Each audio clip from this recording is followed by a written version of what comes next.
So guys, nandito pala ako sa sa bahay ngayon. Papahinga na, galing ako sa hindi Intramuros, hindi, sa Central Terminal. Nabot ko lang yung ID. Tapos yan, bumili lang ako ng konting ng isang damit na okay. Nasa tingin ko mabebenta ko yan.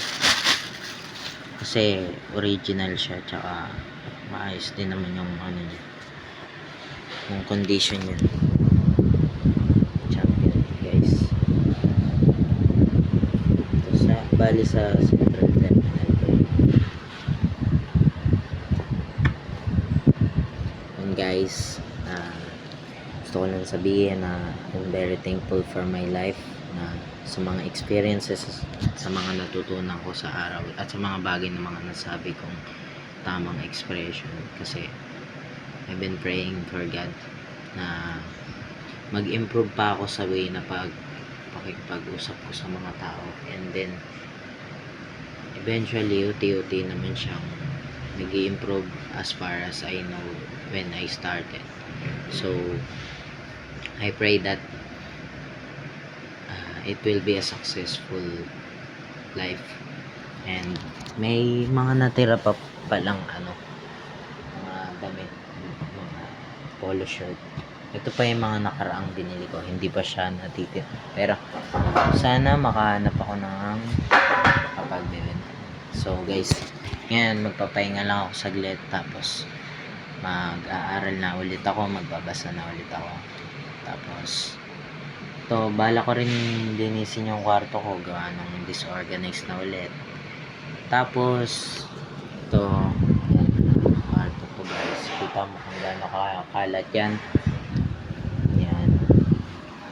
Tapos yon, pinagpaplanuhan ko na rin kung itutuloy ko ba yung food business, kasi gumagana naman siya kahit papano.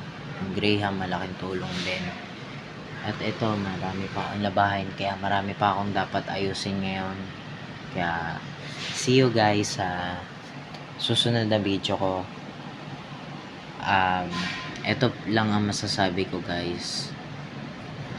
Maging thankful lang sa lahat ng nangyayari sa buhay, at huwag kakalimutan si God. Laging i-prioritize ang Panginoon. Bawat bagay na kinikilusan o gagawin mo, laging uunahin dapat si God.